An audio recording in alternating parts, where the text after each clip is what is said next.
প্রিয় দর্শক, এবারের পবিত্র ঈদ উল আজহা উপলক্ষে মুক্তি পেয়েছে মোট ৮টি সিনেমা। এর মধ্যে বেশ কয়েকটি সিনেমার স্পেশাল স্ক্রিনিং এ আমরা আমন্ত্রিত ছিলাম। এই তো কিছুদিন আগে অনুষ্ঠিত হলো মাসুদ হাসান উজ্জ্বল পরিচালিত বনলতা সেন সিনেমার বিশেষ শো। এই আয়োজনে আমরা গিয়েছিলাম বিনোদন সারাদিনের পক্ষ থেকে। চলুন দেখে নেই বনলতা সেন স্পেশাল স্ক্রিনিং এর এক ঝলক।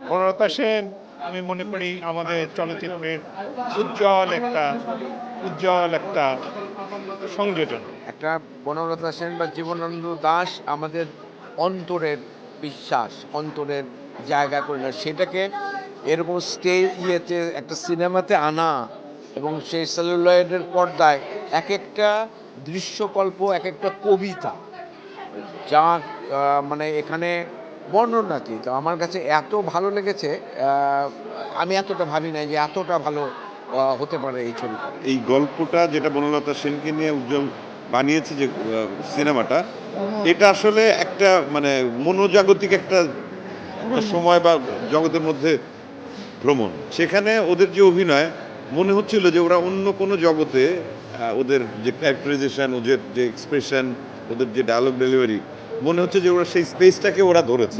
নাবিলা আপু প্রত্যেকটা চরিত্রের সাথে যেভাবে নিজেকে ক্যারি করেছে, ওয়ান্ডারফুল। মানে আমি জানি না এরকম একটা, ইউ আর সো ব্লেসড যে তুমি এত সুন্দর একটা ফিল তোমার ক্যারিয়ারে অ্যাড হয়েছে।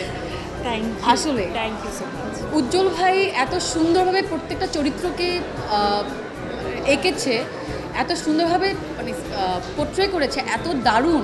খায়রুল বাশার, জীবনানন্দ দাশের চরিত্রে একদম মানিয়ে গিয়েছে, মনে হচ্ছিল আমি ওনাকেই দেখছি। সবসময় দেখতে চাইতাম যে বনলতা সেনকে দেখা যায় কি। ওই যে আমি যত বছর ধরে দেখতে চাচ্ছি, আমি এখনো দেখতেই চেয়ে যাচ্ছি, দেখে ফেলেছি, এটা আর দাবি করা যাচ্ছে না। ওই আমার ঘোরগ্রস্ততা থেকে লেখা চিত্রনাট্য তো বানানো সেখান থেকে, ফলে এটা হয়তো প্রবাহিত হয়েছে সবার ভেতরে, সেটা তো আমার ভালোই লাগছে ভাবতে।